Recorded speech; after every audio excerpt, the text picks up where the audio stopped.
অনেক ভালো লাগছে যে তাদের অবৈধ কাজকে আমরা বাধা প্রদান করেছি। ভবিষ্যতে তারা যদি বাংলাদেশের মানচিত্রের দিকে চোখ তুলে তাকায়, আমরা পাল্টা জবাব দেওয়ার জন্য অত্র এলাকাবাসী, কৃষক, খেটে খাওয়া মানুষ সবাই প্রস্তুত আছি।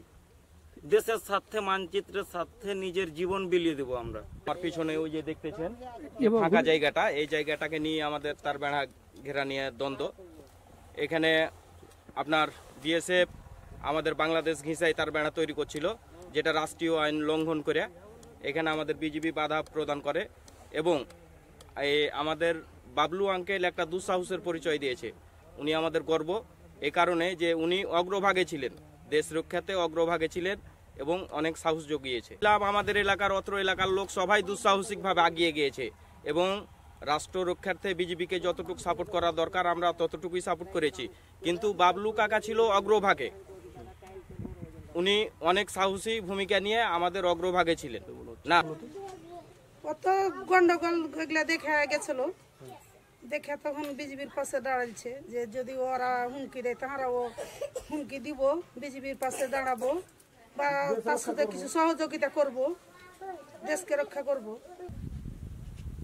ওখানে তার বেড়া যদি ভারত দেই তাতে আমাদের বাংলাদেশের খুব সমস্যা হবে।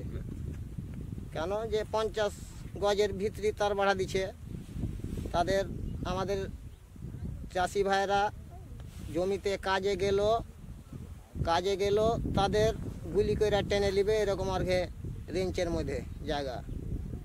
এই জন্যে আমরা আমাদের চোকা বিজেপি বাধা দেয় বিএসএফকে, এই জন্যে এটা লিয়া উত্তেজনা হয়।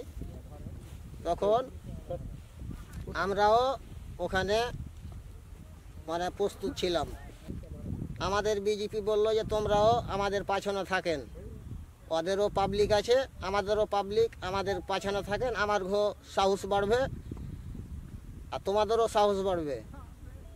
তাতে দেশ যদি ওরা যদি জোর করে তার বাড়া দেয়, তবে আমাদের বিজেপি বাধা একবারে কঠোরভাবে বাধা দিতে প্রস্তুত একদম। কোনো কারণ নাই, আমাদের আগাদিকে আমাদের বিজেপি, আমাদের সৈনিক স্টিল আছে।